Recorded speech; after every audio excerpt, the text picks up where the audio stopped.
All right, good evening, Dr. Luza, Board of Trustees. My name is Frank Garden, concerned parent.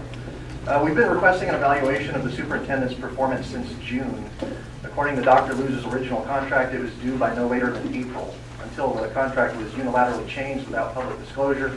We have two different versions of the contract, so there's no denying that the evaluation requirement for the 13-14 school year was in fact deleted. As parents involved in the Building a Better Board group, we wanted to support teachers in their efforts to conduct their own informal evaluation of the superintendent. So we developed a set of questions for a broader outreach of stakeholders to include not only teachers, but parents, community members, basically anybody who wanted to take the survey. We invited them via social media. And this is just a snapshot over a 2-day span. 83 people responded to our survey. The first question, do you believe Superintendent Luza has been open and clear about his vision for the future of the school district? 23% said yes, 77% said no. Second question, do you believe our current superintendent has the necessary leadership abilities to move this district forward successfully? 22% said yes, 78% said no. Third question, would you support a nationwide search for a new superintendent to replace Dr. Luza at the end of his contract term? 81% said yes, 19% said no. Last question, do you believe Dr. Luza has demonstrated a genuine willingness to listen to parents, teachers, and community members and take their opinions into consideration when making decisions that will impact students? 21% said yes, 79% said no.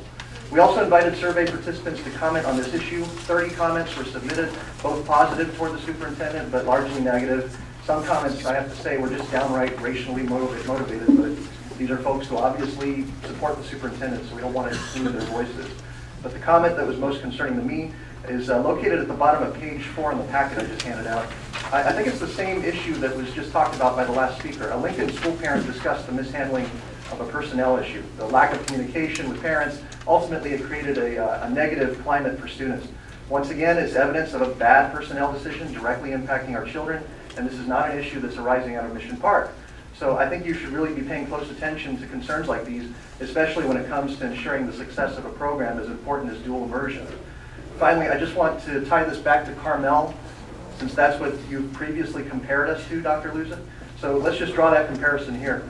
Carmel Unified is actually searching for a new superintendent as we speak. So attached to your packet, I printed out a copy of information from Carmel's website. This is straight from their website for everyone to see. This is the template for how the board should be conducting themselves. You're supposed to talk to community members, you're supposed to involve key stakeholders, and be very transparent about your timeline.